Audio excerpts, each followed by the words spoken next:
교수님, 세계 최고의 문자가 미국이나 유럽이 아닌 동아시아 작은 나라에서 나왔다고요? 하버드대학교 언어학과에서 터진 충격적인 발표. 단 일주일 만에 누구나 배울 수 있는 이 시스템은 현존하는 모든 알파벳을 뛰어넘었습니다. 한글이 세계 문자의 역사를 완전히 다시 쓰고 있습니다. UN 언어문화위원회가 비밀리에 세계 공용 문자 지정 검토 중. 영어권 국가들의 거센 반발 속에서도 알파벳의 시대는 저물고 있습니다. 여기서 잠깐 이야기를 시작하기 전에 구독과 좋아요를 눌러주시면 영상 제작에 큰 도움이 됩니다. 저는 데이비드 앤더슨입니다. 프린스턴 대학교 비교언어학 센터에서 책임 교수로 일하고 있죠.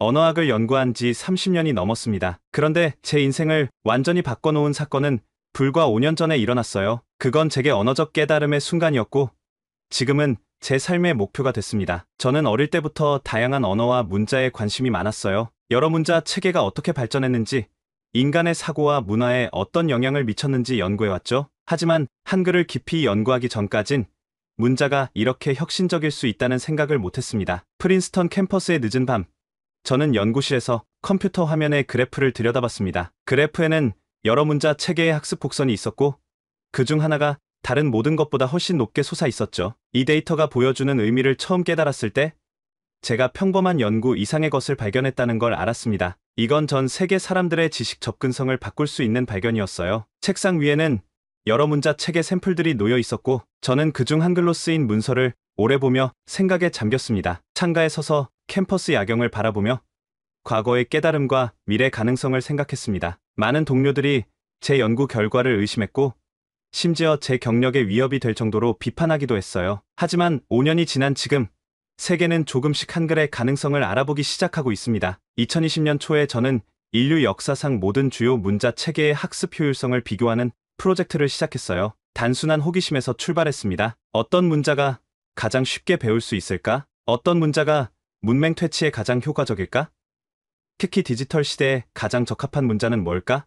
이런 질문들이 연구의 출발점이었죠. 연구실 벽에는 세계 각국의 문자 체계를 보여주는 차트와 다이어그램이 붙어 있었습니다. 그 시절을 생각하며 이야기를 이어갔습니다. 전 세계에서 3,000명의 자원자를 모았어요. 다양한 언어권 출신이었지만 한 가지 공통점이 있었죠. 우리가 테스트하려는 문자들 라틴 알파벳, 아랍 문자, 한자, 키릴 문자, 데바나가리 문자, 한글을 전혀 접해본 적이 없는 사람들이었습니다. 자원자들은 무작위로 그룹에 배정되어 6개월간 특정 문자를 배웠습니다. 실험 설계를 설명하면서 노트북을 열었습니다. 모든 그룹에게 똑같은 학습 환경과 시간, 교육 방법을 제공했어요. 우리가 알고 싶었던 건 오직 문자 자체의 학습 효율성이었거든요. 초기 결과 데이터를 보여주며 말했습니다. 처음 몇 달 동안은 특별한 게 없었어요. 라틴 알파벳이 약간 앞서고 데바나가리와 키릴 문자가 그 뒤를 따랐죠. 한자는 예상대로 학습이 가장 느렸고요. 그런데 3개월 차에 이상한 패턴이 나타났어요. 한글 그룹의 학습 속도가 갑자기 빨라진 거죠. 제 연구실에 밤늦게까지 남아 데이터를 분석하던 그날 믿을 수 없는 결과를 발견했습니다. 한글 학습자들은 단 일주일 만에 기본 문장을 읽고 쓸 수 있었고 한 달 안에 간단한 텍스트를 이해할 수 있었어요. 6개월 후 그들은 다른 문자 그룹보다 평균 5배 많은 단어를 습득했습니다. 연구실 창문을 통해 캠퍼스의 밤 풍경을 바라보며 흥분을 가라앉히려 했지만 이 발견의 중요성을 생각하니 마음이 진정되지 않았습니다. 캠퍼스의 고풍스러운 건물들 사이로 맴도는 안개와 멀리서 들려오는 종탑의 종소리가 이 순간을 더욱 특별하게 만들었습니다. 특히 충격적이었던 건 디지털 기기에서의 타이핑 속도와 정확도였어요. 한글 학습자들은 모국어 타이핑 속도의 85%에 도달한 반면 다른 문자 사용자들은 평균 40%에 머물렀습니다. 이는 단순한 학습 속도의 차이를 넘어 실용적인 응용에서도 한글이 압도적 우위를 보인다는 증거였습니다. 저는 밤새도록 데이터를 검토하며 이 결과가 오류일 가능성을 배제하려 했습니다. 통계 분석을 반복하고 표본 추출 과정을 재검토하고 가능한 모든 편향 요인을 살펴봤지만 결과는 확고했습니다. 다시 컴퓨터 화면을 향해 몸을 돌렸습니다. 화면에는 각 문자 체계별 학습 효율성과 디지털 활용도를 보여주는 막대 그래프가 있었고 한글을 나타내는 막대가 다른 모든 막대보다 현저하게 높았습니다. 방 안에 혼자 앉아 이 데이터를 바라보며 감정의 홍수에 휩싸였어요. 이건 단순한 학문적 발견이 아니었습니다. 인류 문명의 진행 방향을 바꿀 수 있는 혁명적인 발견이었어요. 제가 학계에서 30년 동안 연구해온 모든 것이 이 순간을 위한 준비였던 것처럼 느껴졌습니다. 저는 노트북을 열고 이 발견에 대한 첫 보고서 초안을 작성하기 시작했습니다. 동료들에게 이 결과를 어떻게 설명할지, 또 어떤 반응이 있을지 상상하면서 밤은 깊어갔습니다. 학계에서 오랜 시간 연구해온 저로서는 이런 파격적인 발견이 가져올 논쟁과 저항을 어느 정도 예상할 수 있었습니다. 하지만 그 어떤 의심도 이 데이터의 중요성을 가릴 수 없을 것이라고 확신했습니다. 다음날 아침, 저는 연구팀을 소집했습니다. 회의실에는 언어학자들뿐만 아니라 인지과학자, 컴퓨터 과학자, 교육학자들이 모였어요. 우리 팀은 다양한 배경과 전문성을 가진 학자들로 구성되어 있었는데 이러한 다학제적 접근이 연구의 신뢰성을 높이는 데 중요하다고 생각했습니다. 제가 슬라이드를 통해 데이터를 보여주자 처음에는 회의실에 무거운 침묵이 흘렀습니다. 그리고 곧 회의적인 질문들이 쏟아지기 시작했습니다. 통계적 오류는 아닐까요? 이런 결과는 비현실적으로 보입니다. 통계학 전문가인 마이클 교수가 안경을 고쳤으며 물었습니다. 한글 그룹의 언어 학습 능력이 우연히 뛰어난 사람들이 많았던 건 아닐까요? 표본 추출 과정에 문제가 있었을 수도 있습니다. 인지심리학자 레이첼이 의문을 제기했습니다. 문화적 편향이 있는 것은 아닐까요? 특정 언어권 출신들이 한글과 유사한 개념적 구조에 익숙할 수 있습니다. 문화인류학 배경을 가진 조슈아가 질문했습니다. 저는 이러한 모든 질문이 타당하며 과학적 검증 과정에서 필수적이라고 생각했습니다. 차분히 각 질문에 답하기 시작했습니다. 우리는 이러한 우려를 예상하고 모든 가능한 변수를 통제했습니다. 실험을 3번 더 반복했고 참가자 구성을 완전히 바꿔가며 진행했지만 결과는 변함없이 동일했습니다. 또한 학습 능력 사전 테스트를 통해 모든 그룹의 평균 인지 능력을 균등하게 맞추었습니다. 프로젝터에 추가 데이터를 보여주며 설명을 이어갔습니다. 이것은 다양한 모국어 배경을 가진 참가자들의 학습 곡선입니다. 보시다시피 언어적 배경에 관계없이 한글 학습 그룹은 일관되게 높은 성취도를 보였습니다. 회의가 진행되면서 초기의 회의적인 분위기는 점차 진지한 학문적 호기심으로 바뀌어갔습니다. 회의가 끝나고 몇몇 젊은 연구원들이 남아 추가 질문을 했습니다. 이 결과가 사실이라면 교육계의 혁명을 가져올 수 있을 텐데요. 박사과정 학생인 제니퍼가 눈을 빛내며 말했습니다. 맞아요. 전 세계 문맹률에 어떤 영향을 미칠 수 있을지 상상해보세요. 인도 출신의 연구원 라지가 덧붙였습니다. 그들의 열정에 용기를 얻으며 다음 단계의 연구를 계획하기 시작했습니다. 이제는 한글의 구조를 더 깊이 분석하고 이 문자 체계가 왜 이토록 효율적인지 그 과학적 원리를 밝혀내야 했습니다. 한글의 구조를 깊이 연구하기 시작했습니다. 그 과정에서 한글이 단순한 문자가 아니라 과학적 원리에 기반한 혁신적인 시스템임을 알게 됐어요. 제 연구실은 점차 한글 분석의 중심지가 되어갔습니다. 벽면에는 한글 자음과 모음의 구조를 분석한 차트가 가득했고 책상 위에는 세종대왕 시대의 한글 창제 원리를 설명하는 번역 문헌들이 쌓여 있었습니다. 자음은 발음, 기관의 모양을 본떴다는 사실이 정말 놀라웠어요. 제니퍼에게 설명하며 칠판에 그림을 그렸습니다. 예를 들어 고운 혀가 목구멍을 막는 모양을 나타내고 놓은 혀가 위신몸에 닿는 모양을 표현한 겁니다. 라지가 고개를 끄덕이며 말했습니다. 그러니까 한글은 표문자이면서도 그 디자인이 실제 발음 방법을 시각적으로 보여준다는 거군요. 이건 정말 독창적인 접근법입니다. 모음의 철학적 원리에 대해서도 설명했습니다. 모음은 더 추상적인 원리를 담고 있어요. 세로서는 하늘을, 가로서는 땅을, 점은 사람을 상징한다고 합니다. 이렇게 우주관까지 담아낸 문자 체계는 정말 독특하죠. 컴퓨터 과학자인 토마스는 한글의 모듈식 구조에 특히 관심을 보였습니다. 이건 마치 현대 프로그래밍 언어와 같은 구조예요. 기본 요소들이 조합되어 무한한 음절을 생성하는 방식이 알고리즘적이라고 할 수 있습니다. 그의 말에 깊이 공감했습니다. 맞아요. 한글의 모듈식 구조가 현대 디지털 코딩과 유사하다는 점이 특히 흥미롭습니다. 기본 요소인 자음과 모음들이 조합되어 무한한 음절을 생성할 수 있는 시스템은 마치 컴퓨터 언어와도 같아요. 저는 컴퓨터 화면에 한글 자모의 구조적 분석 결과를 보여주었습니다. 게다가 각 자모의 복잡성 정도가 발음의 난이도와 비례한다는 것도 발견했습니다. 예를 들어 단순한 발음은 단순한 형태로, 복잡한 발음은 기본 형태의 획을 더한 복잡한 형태로 표현됩니다. 이런 체계적인 설계는 학습자가 문자와 소리 사이의 관계를 직관적으로 이해하도록 돕습니다. 제니퍼는 한글의 과학적 설계를 가리키며 질문했습니다. 이런 설계가 정말 500년 전에 이루어졌다는 게 믿기지 않아요. 당시 어떻게 이런 과학적인 접근이 가능했을까요? 이 질문에 대한 답을 찾기 위해 한글 창제 당시의 역사적 맥락을 연구하기 시작했습니다. 세종대왕의 학문적 배경과 문자 개발, 프로젝트의 체계적 접근 방식에서 현대 과학의 맹아를 발견할 수 있었습니다. 한글은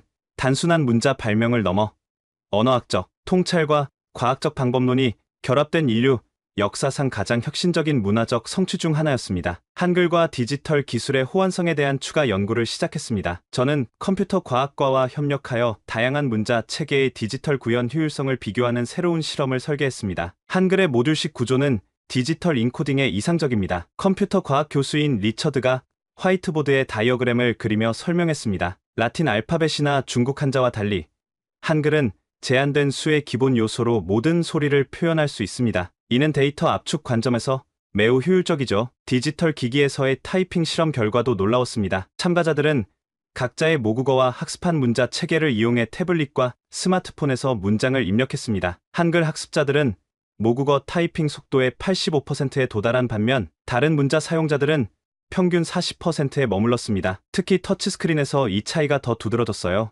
연구 결과를 정리하며 설명했습니다. 인공지능 언어 처리 분야의 전문가인 소피아가 덧붙였습니다. 한글의 논리적 구조는 AI, 언어 모델 학습에도 유리합니다. 자연어 처리 알고리즘이 패턴을 더 쉽게 인식하고 학습할 수 있거든요. 저는 최근 완료한 실험 결과를 보여주었습니다. 우리는 동일한 AI, 모델의 다양한 문자 체계로 된 텍스트를 학습시켰습니다. 한글로 학습한 모델은 텍스트 생성과 이해 측면에서 20% 더 높은 정확도를 보였어요. 이는 한글의 체계적 구조가 패턴 인식에 더 적합하다는 가설을 지지합니다. 또한 시각인지 심리학자인 캐서린과 함께 각 문자 체계의 시각적 복잡성과 인지, 부하를 측정했습니다. 한글은 시각적 복잡성과 정보 전달력 사이의 최적 균형을 보여줍니다. 중국 한자는 정보 밀도는 높지만 인지 부하가 크고 라틴 알파벳은 단순하지만 정보 밀도가 상대적으로 낮습니다. 한글은 이 둘의 장점을 결합했어요. 연구실에서는 각 문자 체계의 뇌 활성화 패턴을 비교하는 실험도 진행했습니다. 참가자들이 다양한 문자를 읽을 때의 뇌 활동을 fMRI로 측정했는데 한글을 읽을 때 언어 처리와 관련된 뇌 영역의 활성화가 더 효율적인 패턴을 보였습니다. 이 결과는 한글이 인간 두뇌의 언어 처리 메커니즘과 특별히 호환성이 높다는 것을 시사합니다. 신경언어학자인 에밀리가 스캔 이미지를 가리키며 설명했습니다. 모든 데이터를 종합하면서 한글이 단순히 학습하기 쉬운 문자를 넘어 디지털 시대와 인공지능 시대에 가장 적합한 문자 체계라는 결론에 도달했습니다. 이는 500년 전에 설계된 문자가 21세기 기술 환경에 가장 적합하다는 역설적인 발견이었습니다. 연구 결과를 학술지에 발표했을 때 저는 예상치 못한 반응에 놀랐습니다. 미국과 유럽의 학계에서는 즉각적인 거부감과 비판이 쏟아졌어요. 유명 언어학 저널의 편집자로부터 받은 이메일에는 방법론적 결함이 있는 연구라는 표현이 있었고 권위 있는 학회에서는 제 발표 요청이 거절되기도 했습니다. 일부 동료들은 제 연구 방법에 의문을 제기했고 다른 이들은 제가 한국 문화에 과도하게 매료되었다고 비난했어요. 학과 복도를 걸을 때마다 대화가 갑자기 멈추는 경험도 했습니다. 오랜 친구였던 동료조차 더 이상 점심을 같이 하자는 제안을 하지 않았죠. 그런 와중에 한 젊은 연구자가 제 연구실을 찾아왔습니다. 세라 김이라는 재미교포 언어학자였어요. 그녀는 하버드에서 언어 습득을 연구하고 있었습니다. 앤더슨 교수님, 저는 교수님의 연구에 깊은 감명을 받았습니다. 다른 사람들이 무엇이라고 하든 교수님의 데이터는 철저하고 방법론은 건전합니다. 세라는 한국어와 영어 모두에 능통했지만 흥미롭게도 한글의 과학적 원리에 대해서는 깊이 알지 못했다고 했습니다. 그녀의 지지는 외로운 시간에 큰 힘이 되었습니다. 실은 제가 후속 연구를 설계하고 있어요. 다른 언어권 아이들이 한글을 통해 자신의 모국어를 배울 때의 학습 효율성을 테스트하려고 합니다. 함께 하실 의향이 있으신가요? 세라의 제안은 우리 연구에 새로운 차원을 더해줄 수 있는 기회였습니다. 우리는 협력 연구를 시작했고 세라는 제가 생각하지 못했던 측면들을 많이 제시해 주었습니다. 그러나 학계의 반대는 계속되었습니다. 특히 어느 날 제가 자주 가는 카페에서 영어학 교수인 윌리엄과 마주쳤을 때 그는 공개적으로 저를 비난했습니다. 앤더슨, 자네가 이론 물리학자가 되어 뉴턴의 법칙을 뒤엎겠다고 하는 것과 다를 바 없네. 수천 년간 인류 문명을 이끌어온 알파벳의 우수성은 이미 증명되었어. 자네의 한글 광시는 학문적 명성에 해를 끼치고 있다네. 이런 비판에도 불구하고 저는 데이터를 신뢰했습니다. 진실은 결국 승리할 것이라고 믿었습니다. 어느 날 아침 마이클 존슨 학과장의 이메일을 받았습니다. 앤더슨 교수, 오후에 잠시 시간을 내주실 수 있을까요? 논의할 중요한 사항이 있습니다. 그의 사무실에 들어서자 딱딱한 분위기가 감지되었습니다. 존슨 학과장은 창문 쪽을 바라보며 서 있다가 천천히 제게 돌아섰습니다. 데이비드, 솔직히 말하겠소. 당신의 연구 방향에 대해 우려의 목소리가 높습니다. 학과 평의회와 일부 기금 제공자들이 특히 걱정하고 있소. 무슨 문제라도 있습니까? 저는 침착하게 물었습니다. 존슨은 책상 앞에 앉으며 말했습니다. 영어의 세계적 지위를 위협할 수 있는 연구는 위험할 수 있습니다. 앤더슨 교수, 특히 연방정부 지원금을 받는 우리 대학에서는 말이죠. 그의 말은 명확했습니다. 영어의 세계적 패권은 미국의 문화적, 경제적 영향력과 직결되어 있으며 그것을 위협하는 연구는 환영받지 못한다는 것이었습니다. 저는 단지 과학적 사실을 추구하고 있을 뿐입니다.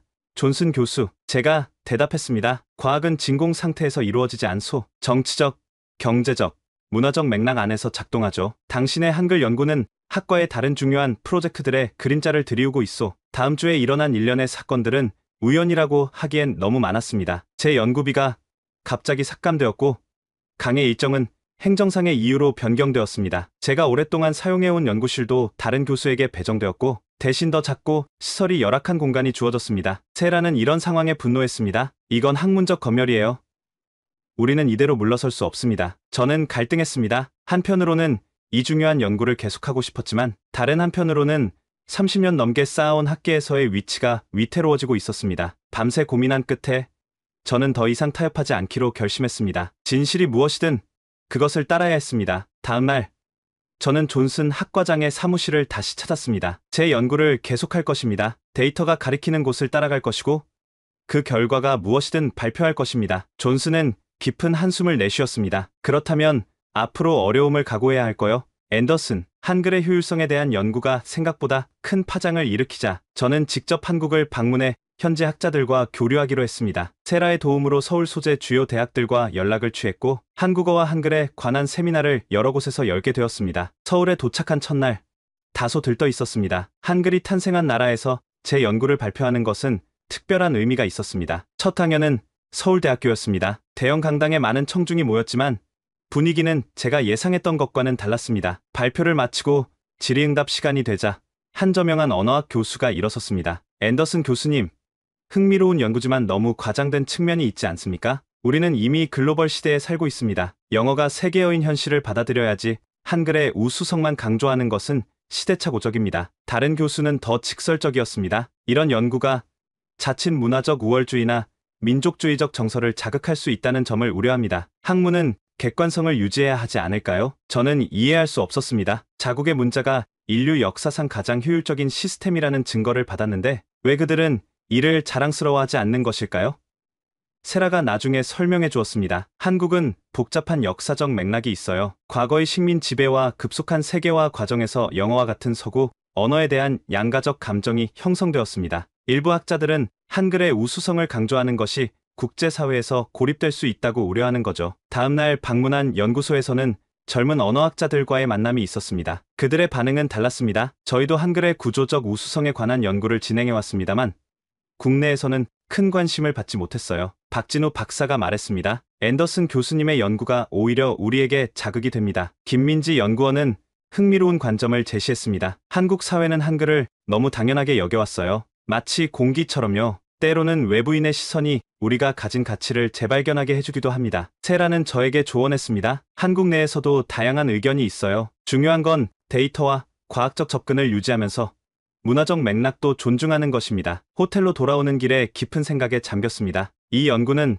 단순한 학문적 호기심을 넘어 복잡한 문화적, 정치적 맥락 속에 자리하고 있었습니다. 하지만 모든 사람이 회의적인 것은 아니었습니다. 특히 젊은 연구자들 사이에서는 이 연구가 새로운 가능성을 열어준다는 기대가 있었습니다. 제 연구실의 젊은 연구원들, 특히 다양한 국적의 대학원생들은 한글의 가능성에 열광했습니다. 그들은 밤늦게까지 남아 한글을 배우고 그것을 다른 언어에 적용하는 실험을 했습니다. 러시아 출신의 대학원생 올가는 한글을 이용해 러시아어를 표기하는 시스템을 개발했고 나이지리아의 치마는 자신의 모국어인 이그보어를 한글로 표기하는 프로젝트를 시작했습니다. 2022년 봄 유네스코가 개최한 세계 문해력 위기 컨퍼런스에 초청받아 발표를 하게 되었습니다. 세계 각국의 교육부 관계자와 문해력 전문가들이 모인 자리였습니다. 제 차례가 되자 저는 지난 2년간의 연구 결과와 한글의 학습 효율성에 관한 데이터를 제시했습니다. 우리의 연구는 한글이 다른 어떤 문자 체계보다 학습이 용이하며 특히 디지털 환경에서 뛰어난 효율성을 보인다는 것을 증명했습니다. 이는 전 세계 문맹률을 낮추는데 혁명적인 도구가 될 수 있습니다. 발표가 끝나고 질문을 받는 시간, 청중석에서 한 아프리카 교육부 장관이 일어나 물었습니다. 만약 이 문자 체계가 정말 그렇게 효율적이라면 왜 우리는 지금까지 이것을 모르고 있었던 겁니까? 왜 아무도 우리에게 이것을 알려주지 않았죠? 그 질문은 저를 깊이 생각하게 만들었습니다. 정말 왜일까요? 왜 세계는 한글의 효율성에 대해 알지 못했던 것일까요? 역사적으로 어떤 힘이 이 지식의 확산을 막았을까요? 컨퍼런스 후 호텔 방으로 돌아와 창밖을 바라보며 생각에 잠겼습니다. 만약 한글이 정말 이토록 효과적인 학습 도구라면 이를 전 세계 문맹 퇴치에 활용하지 않는 것은 윤리적으로 옳지 않다고 느꼈습니다. 하지만 프린스턴에서의 제 위치는 점점 불안정해지고 있었고 학계의 지원도 기대하기 어려웠습니다. 그날 밤 세라와 장시간 통화했습니다. 교수님, 저는 교수님의 결정을 지지합니다. 이건 단순한 연구를 넘어선 문제예요. 세계의 많은 아이들에게 읽고 쓸 수 있는 기회를 주는 일이니까요. 다음 날 아침, 인생에서 가장 큰 결정을 내렸습니다. 교수직을 사직하고 제 전 재산을 투자하여 글로벌 한글 이니셔티브를 설립하기로 한 것입니다. 목표는 간단했습니다. 한글을 전 세계에 알리고 특히 문맹률이 높은 지역에서 한글 기반 교육 프로그램을 실시하는 것이었습니다. 대학에 사직서를 제출하던 날, 존슨 학과장은 의아해했습니다. 정말 30년 경력을 버리고 떠나겠다는 건가?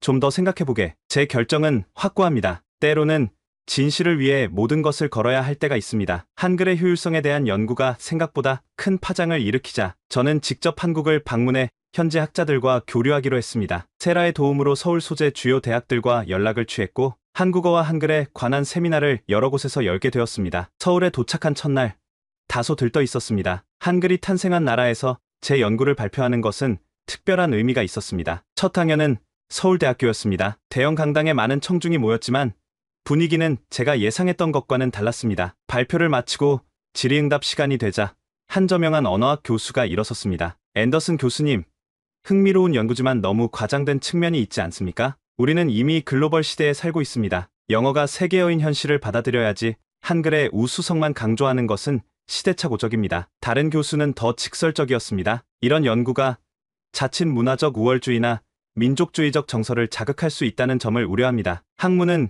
객관성을 유지해야 하지 않을까요? 저는 이해할 수 없었습니다. 자국의 문자가 인류 역사상 가장 효율적인 시스템이라는 증거를 받았는데 왜 그들은 이를 자랑스러워하지 않는 것일까요?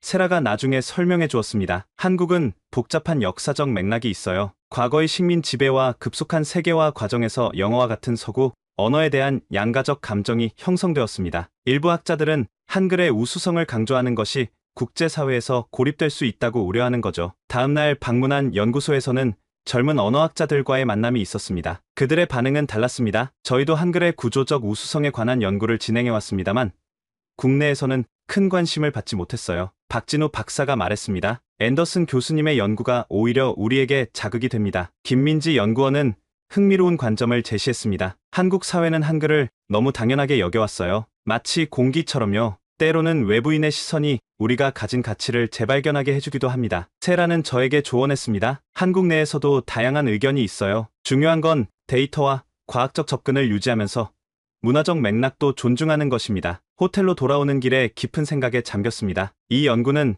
단순한 학문적 호기심을 넘어 복잡한 문화적, 정치적 맥락 속에 자리하고 있었습니다. 하지만 모든 사람이 회의적인 것은 아니었습니다. 특히 젊은 연구자들 사이에서는 이 연구가 새로운 가능성을 열어준다는 기대가 있었습니다. 제 연구실의 젊은 연구원들, 특히 다양한 국적의 대학원생들은 한글의 가능성에 열광했습니다. 그들은 밤늦게까지 남아 한글을 배우고 그것을 다른 언어에 적용하는 실험을 했습니다. 러시아 출신의 대학원생 올가는 한글을 이용해 러시아어를 표기하는 시스템을 개발했고 나이지리아의 치마는 자신의 모국어인 이그보어를 한글로 표기하는 프로젝트를 시작했습니다. 2022년 봄 유네스코가 개최한 세계 문해력 위기 컨퍼런스에 초청받아 발표를 하게 되었습니다. 세계 각국의 교육부 관계자와 문해력 전문가들이 모인 자리였습니다. 제 차례가 되자 저는 지난 2년간의 연구 결과와 한글의 학습 효율성에 관한 데이터를 제시했습니다. 우리의 연구는 한글이 다른 어떤 문자 체계보다 학습이 용이하며 특히 디지털 환경에서 뛰어난 효율성을 보인다는 것을 증명했습니다. 이는 전 세계 문맹률을 낮추는데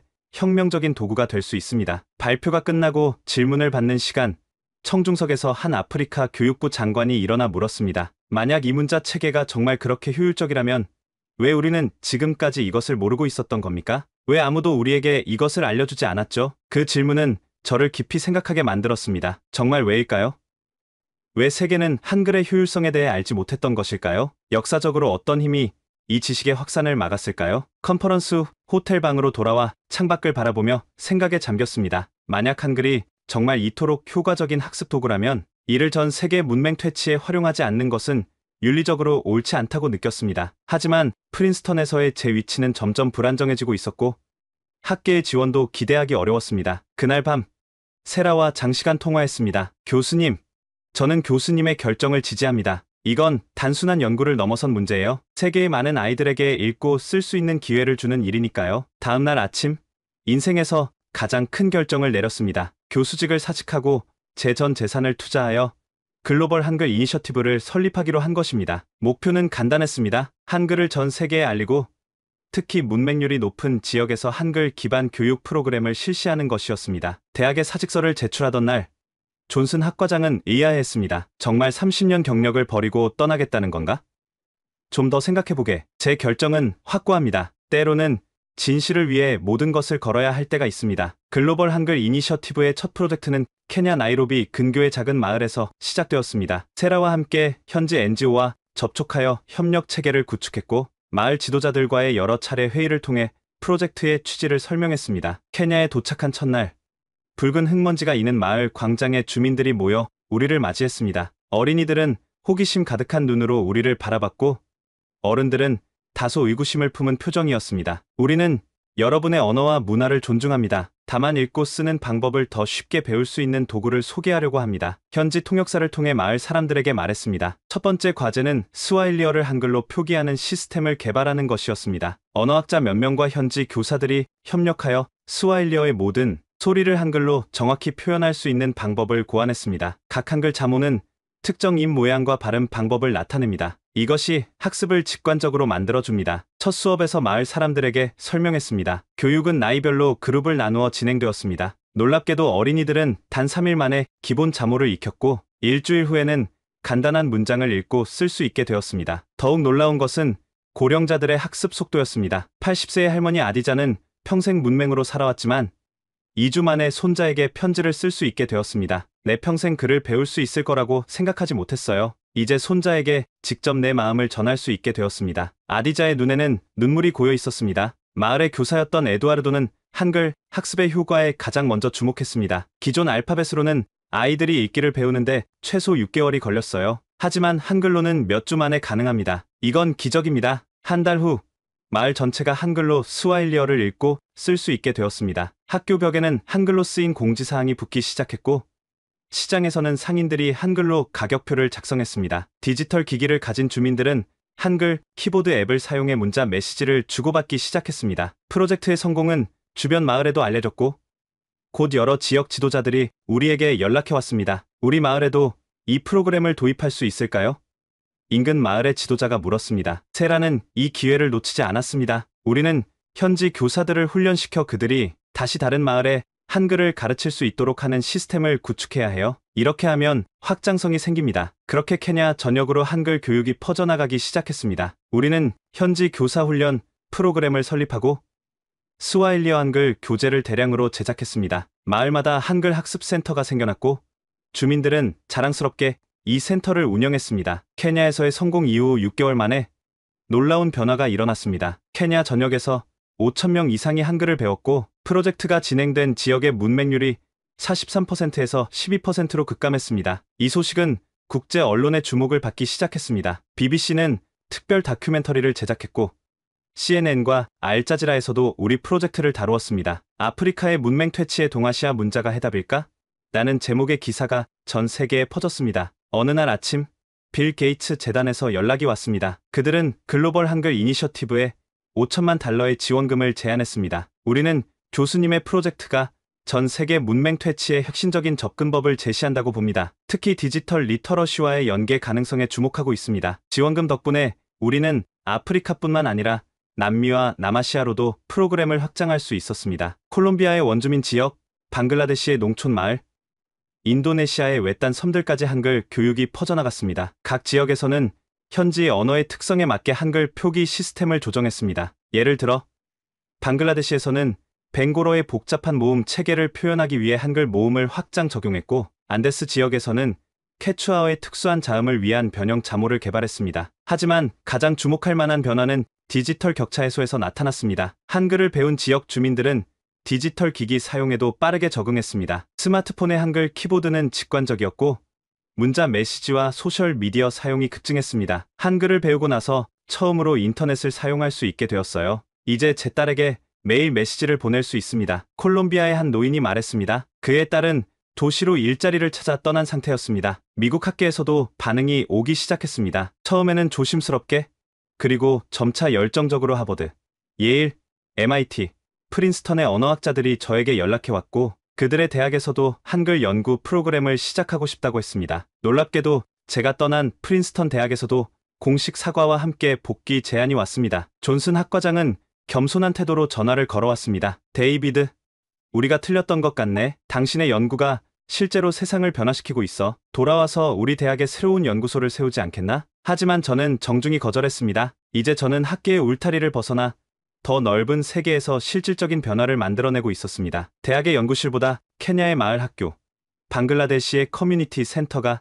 제 새로운 일터가 되었습니다. 세라는 웃으며 말했습니다. 이제 그들이 우리를 찾아오는군요. 역설적이지만 학계를 떠남으로써 학계에 더 큰 영향을 미치게 되었네요. 글로벌 한글 이니셔티브의 성공이 세계적으로 알려지면서 미국 전역의 언어학자들이 저희의 활동에 동참하기 시작했습니다. 2023년 초 뉴욕에서 한글 문맹 퇴치 연합이라는 단체가 공식적으로 출범했습니다. 이 단체에는 하버드, 예일, MIT, 콜럼비아, 버클리 등 미국 유수 대학의 언어학자들뿐만 아니라 교육학자, 심리학자, 매체학자들도 참여했습니다. 출범식에는 200명이 넘는 학자들이 모였고 세라는 행사를 주관하며 그동안의 성과를 발표했습니다. 우리가 지난 1년 동안 목격한 것은 단순한 문자 교육 프로그램의 성공이 아닙니다. 이것은 지식 민주화의 혁명입니다. 한글이라는 도구를 통해 수천 명의 사람들이 처음으로 문자의 세계에 접근할 수 있게 되었습니다. 연합의 주요 목표 중 하나는 다양한 언어에 한글을 적용한 표준화된 교육 방법론을 개발하는 것이었습니다. 언어학자들은 여러 언어군에 속한 언어들이 한글로 어떻게 가장 효과적으로 표기될 수 있는지 연구했고, 교육학자들은 이를 바탕으로 체계적인 교육 커리큘럼을 설계했습니다. 하버드의 인지심리학 교수인 리처드 톰슨은 한글 학습이 뇌 발달에 미치는 영향에 관한 연구 결과를 발표했습니다. 우리의 연구에 따르면 한글 학습은 비판적 사고 능력과 패턴 인식 능력 향상에도 긍정적인 영향을 미칩니다. 특히 디지털 정보 처리 능력과의 연관성이 주목할 만합니다. 흥미롭게도 한국 언론은 이 현상을 미국 학자들의 한글 열풍이라고 표현하며 호기심 어린 시선으로 바라볼 뿐이었습니다. 한국 내에서는 여전히 이 움직임에 대한 회의적인 시각이 존재했고 학계의 참여도 제한적이었습니다. 한국 정부와 학계가 이 움직임에 동참한다면 그 시너지 효과는 엄청날 겁니다.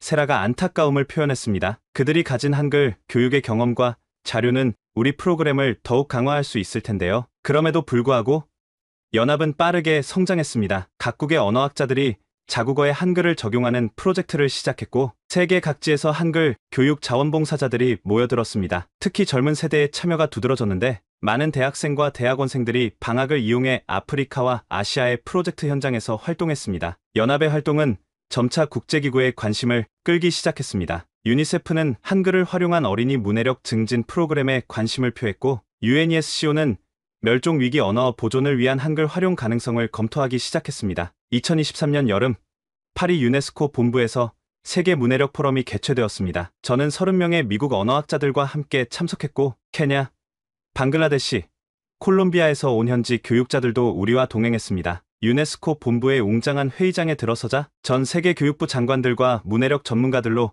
가득 찬 객석이 눈앞에 펼쳐졌습니다. 저는 긴장된 마음으로 연단에 올랐습니다. 오늘 저는 여러분께 단순한 연구 결과가 아닌 실제 현장에서 입증된 해결책을 제시하고자 합니다. 지난 2년간 우리는 세계 각지에서 한글을 통한 문해력 증진 프로그램을 진행해왔고 그 결과는 그 어떤 예상보다 놀라웠습니다. 대형 스크린에는 각 지역에서의 성공 사례가 데이터와 함께 표시되었습니다. 케냐의 문맹률 감소, 방글라데시 여성들의 디지털 참여 증가, 콜롬비아 원주민 언어 보존 프로젝트 등 구체적인 성과들이 하나씩 소개되었습니다. 발표의 하이라이트는 케냐 마을 아이들이 보내온 영상 메시지였습니다. 10살 소년 칼레브가 또렷한 목소리로 말했습니다. 저는 한 달 전까지 글을 읽지 못했습니다. 하지만 지금은 매일 책을 읽고 일기를 쓰고 있어요. 한글은 마법 같아요. 너무 쉽고 재미있어서 모든 친구들에게 가르쳐주고 있어요. 이 아이의 말에 회의장은 감동의 박수로 가득 찼습니다. 질의응답 시간에는 많은 나라의 대표들이 질문과 의견을 쏟아냈습니다. 말리 교육부 장관은 열정적으로 발언했습니다. 우리는 수십 년 동안 문맹 퇴치를 위해 노력해왔지만 이토록 효과적인 방법은 보지 못했습니다. 우리나라에도 이 프로그램을 도입하고 싶습니다. 인도네시아 대표는 현실적인 질문을 던졌습니다. 다양한 지역 언어를 가진 국가에서는 어떻게 이 시스템을 적용할 수 있을까요? 저는 세라와 함께 모든 질문에 답변했고, 특히 현지 언어와 문화를 존중하면서 한글을 도구로 활용하는 방법에 대해 강조했습니다. 우리의 목표는 결코 기존 언어나 문자를 대체하는 것이 아닙니다. 한글은 각 지역의 언어적 다양성을 보존하고 강화하기 위한 도구입니다. 실제로 여러 멸종 위기 언어들이 한글 덕분에 기록되고 다음 세대에 전달될 수 있게 되었습니다. 포럼의 마지막 날, 유네스코 사무총장은 역사적인 결정을 발표했습니다. 우리는 오늘 세계 문해력 증진을 위한 한글 프로젝트를 공식 승인하고 이를 위한 특별위원회를 구성하기로 결정했습니다. 이 프로젝트는 2030년까지 전 세계 문맹률을 절반으로 줄이기 위한 우리의 목표에 중요한 기여를 할 것입니다.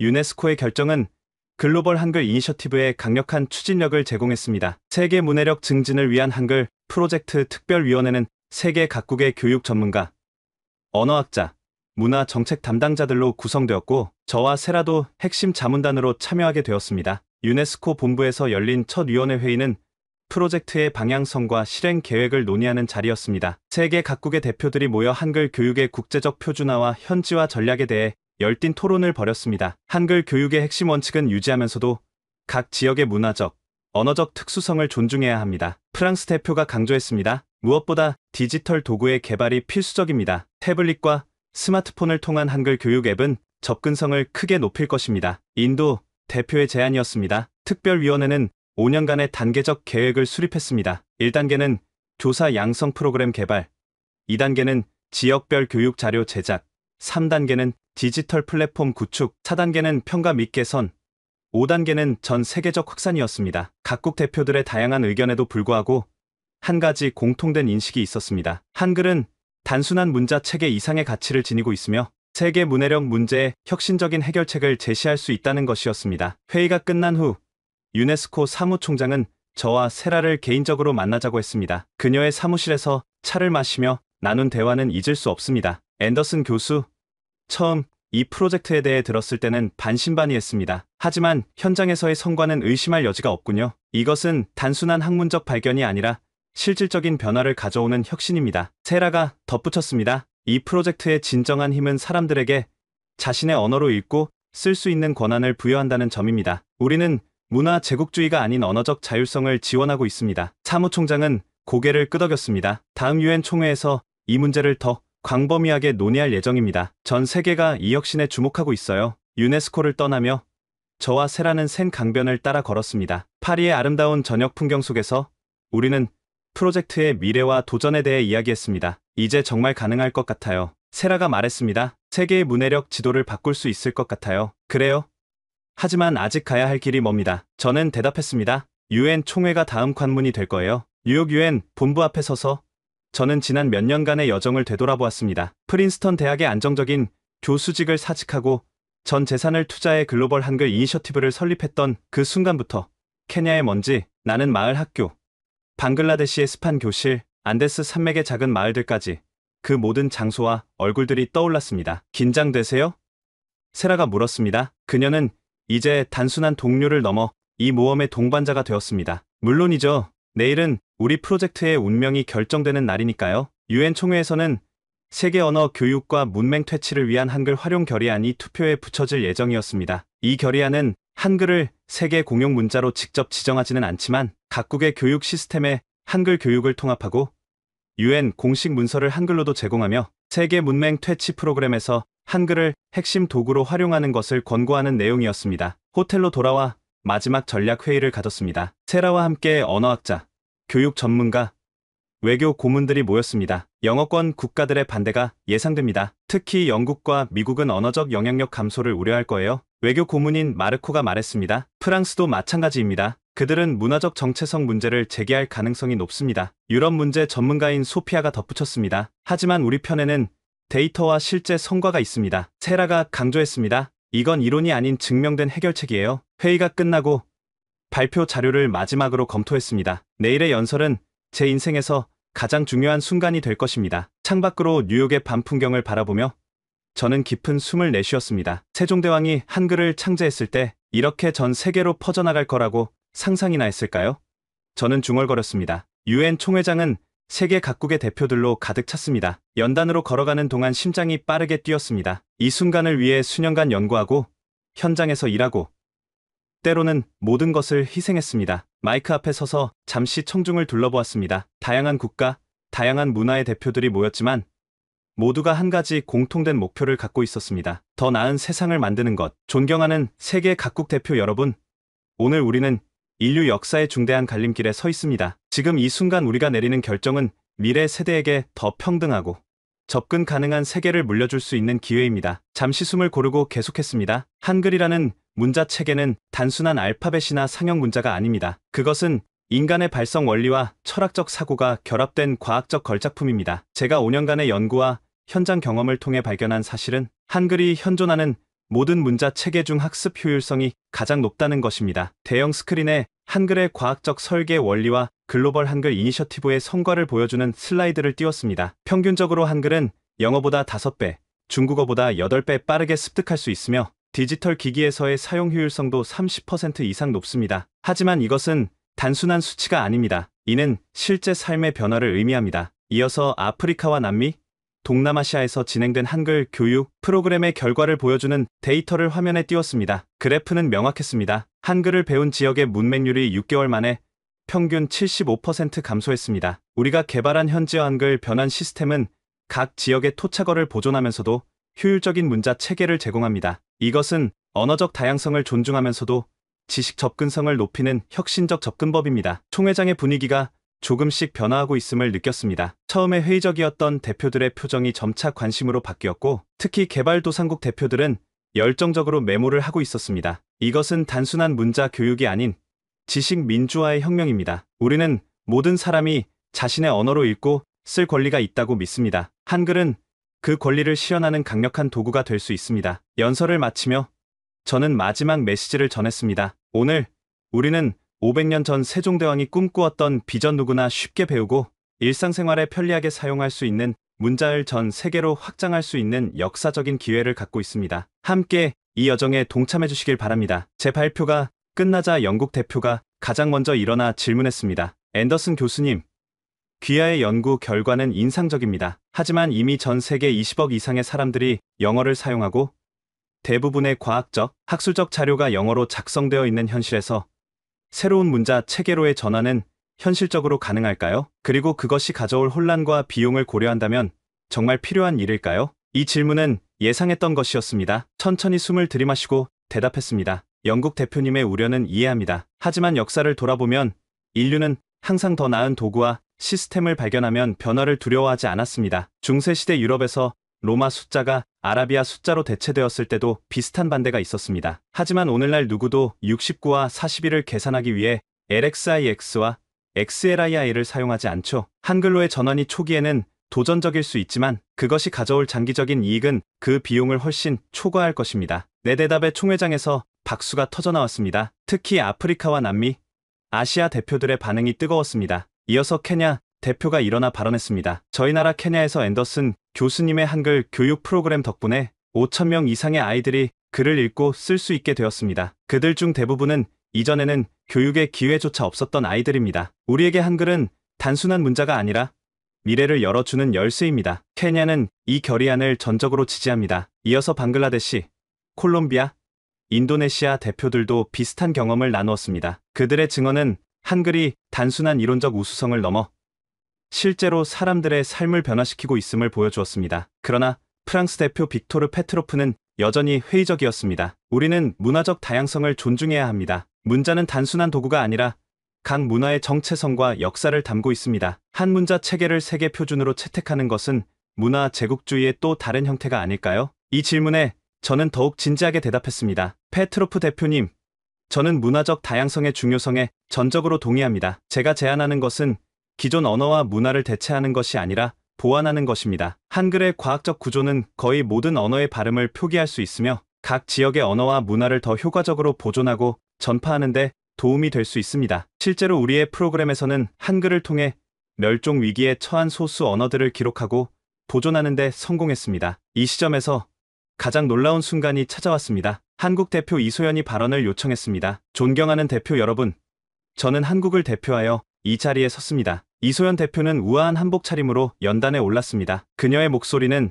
차분하면서도 강한 확신에 차 있었습니다. 솔직히 말씀드리면 처음에 우리는 앤더슨 교수님의 활동에 회의적이었습니다. 우리 스스로도 한글의 세계화에 적극적이지 않았던 것이 사실입니다. 한글은 우리에게 너무나 자연스러운 일상의 일부여서 그 특별함을 인식하지 못했는지도 모릅니다. 이소연은 잠시 청중을 둘러보며 말을 이었습니다. 하지만 오늘 저는 한국 정부를 대표하여 이 결의안의 전적인 지지를 표명합니다. 세종대왕께서 한글을 창제하신 때의 목표는 분명했습니다. 배우기 쉽게 하여 일상생활에 편리하게 하고자 함이라. 575년이 지난 오늘 그 비전이 전 세계로 확장되는 것을 보는 것은 우리에게 큰 영광입니다. 그녀는 자신의 태블릿을 꺼내 한글로 쓰인 메모를 보여주며 계속했습니다. 한국은 이 프로젝트에 적극적으로 참여하여 우리의 한글 교육 경험과 자료를 공유할 것입니다. 또한 세계 각국의 언어에 맞는 한글 적용 시스템 개발을 위한 특별 연구소를 설립할 계획입니다. 이소연의 지지 선언은 총회장에 큰 변화를 가져왔습니다. 그녀의 발언이 끝나자 장내에는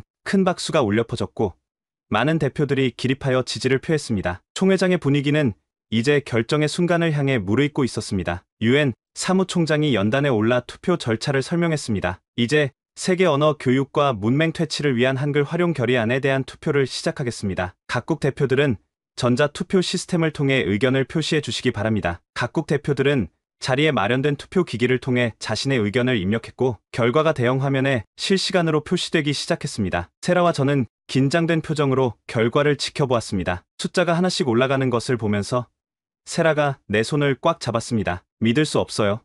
정말 가능해질 것 같아요. 마침내 모든 투표가 집계되었고 사무총장이 결과를 발표했습니다. 투표 결과를 말씀드리겠습니다. 찬성 156개국, 반대 14개국, 기권 9개국, 압도적인 찬성으로 결의안이 통과되었음을 선언합니다. 총회장에서는 박수와 환호성이 터져 나왔습니다. 이 결의안은 한글을 직접적으로 세계 공용어로 지정하지는 않았지만 각국의 교육 시스템에 한글 교육을 통합하고 유엔 공식 문서를 한글로도 제공하며 세계 문맹 퇴치 프로그램에 한글을 핵심 도구로 활용하는 것을 권고하는 내용이었습니다. 특히 결의안은 다음과 같은 구체적인 실행 계획을 포함했습니다. 하나 2025년까지 유엔 산하 모든 교육기관의 한글 교육 프로그램 도입, 둘 2026년까지 세계 50개 이상의 언어에 대한 한글 표기 시스템 표준화, 셋 2027년까지 유엔 공식 문서의 한글 병기 시작, 넷 2030년까지 전 세계 문맹률을 현재의 절반으로 감소시키는 것을 목표로 한 한글 문해력 이니셔티브 출범. 사무총장은 이소연 한국 대표와 저를 연단으로 초대했습니다. 오늘은 유엔 역사의 중요한 이정표가 될 것입니다. 우리는 인류 지식의 민주화를 향한 중요한 걸음을 내딛었습니다. 앤더슨 교수와 글로벌 한글 이니셔티브 팀, 그리고 한국 정부의 비전과 헌신에 감사드립니다. 이소연 대표와 악수를 나누는 순간 저는 이 여정이 이제 겨우 시작되었음을 깨달았습니다. 앞으로도 많은 도전과 장애물이 있겠지만 오늘의 승리는 변화의 가능성을 보여주었습니다. 총회장을 나서는 길에 많은 대표들이 제게 축하와 감사의 인사를 건넸습니다. 특히 개발도상국 대표들의 표정에서는 진정한 희망의 빛이 보였습니다. 이것은 단순한 언어, 정책의 변화가 아니라 지식과 교육의 민주화를 향한 중요한 첫걸음이었습니다. 이제 진짜 일이 시작되는 거죠. 세라가 말했습니다. 그녀의 눈에는 기쁨과 새로운 도전에 대한 결의가 함께 담겨 있었습니다. 맞아요. 결의안은 통과됐지만 실제 구현은 더 큰 과제가 될 거예요. 유엔 건물 밖으로 나오자 세계 각국의 언론사들이 대기하고 있었습니다. 카메라 플래시가 터지고 기자들의 질문이 쏟아졌습니다. 앤더슨 교수, 이번 결정이 세계 교육에 어떤 변화를 가져올 것으로 기대하십니까? 한글의 세계적 확산이 언어 다양성에 미칠 영향은 무엇이라고 생각하십니까? 교수님의 다음 계획은 무엇인가요? 질문들에 간략히 답한 후 호텔로 돌아와 창밖을 바라봤습니다. 뉴욕의 화려한 야경이 펼쳐져 있었고 마천루들 사이로 보이는 별들이 새로운 시작을 축복하는 것 같았습니다. 이 여정이 이제 겨우 시작되었음을 깨달았습니다. 앞으로도 많은 도전과 장애물이 있을 것입니다. 특히 영어권 국가들과 기존 언어 패권을 유지하려는 세력들의 저항은 계속될 것입니다. 하지만 오늘의 승리는 변화의 가능성을 보여주었습니다. 지난 5년간의 모든 희생과 노력이 헛되지 않았다는 증거였습니다. 그리고 무엇보다 이것은 제가 혼자가 아님을 확인시켜 주었습니다. 전 세계 많은 학자들과 교육자들, 그리고 무엇보다 자신의 언어와 문화를 지키려는 수많은 사람들이 이 변화를 지지하고 있었습니다. 침대에 누워 천장을 바라보며 저는 문득 제 연구실에서 한글을 처음 발견했던 그날을 떠올렸습니다. 당시에는 그것이 제 인생을 완전히 바꿔 놓을 것이라고는 상상도 못했습니다. 하지만 지금 생각해보면 그것은 필연적인 만남이었습니다. 물론 이것은 세계 모든 사람들이 갑자기 한글을 사용하기 시작한다는 의미는 아닙니다. 변화는 점진적으로 이루어질 것이고 어쩌면 완전한 전환은 수십 년 또는 수세기가 걸릴 수도 있습니다. 하지만 중요한 것은 그 여정이 오늘 시작되었다는 사실입니다. 알파벳의 시대가 천천히 저무는 가운데 한글의 시대가 서서히 밝아오고 있습니다. 그리고 그 변화의 중심에 미국인 언어학자인 제가 있다는 사실은 역사의 아이러니가 아닐 수 없습니다. 그날 오후 제 호텔 방에는 세계 각국에서 온 언어학자들이 모였습니다. 미국, 영국, 프랑스, 독일, 일본, 중국, 러시아 등 20개국 이상의 학자들이 세계 한글 연구 네트워크를 공식 출범하기 위해 모인 것입니다. 이 네트워크는 다양한 언어권에서 한글의 적용과 확산을 연구하고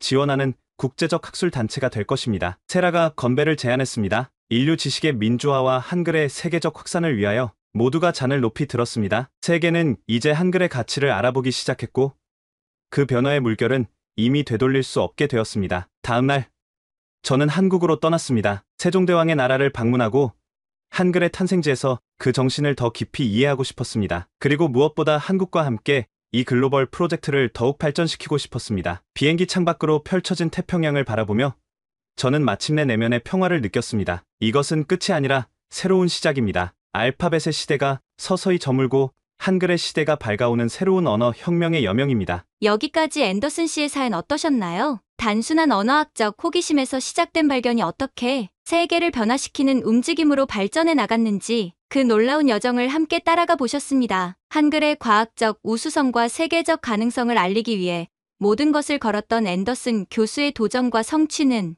어쩌면 우리가 당연하게 여겨온 것들의 진정한 가치를 재발견하는 계기가 될지도 모릅니다. 앞으로도 더 많은 이야기로 찾아뵙겠습니다. 시청해주셔서 감사합니다.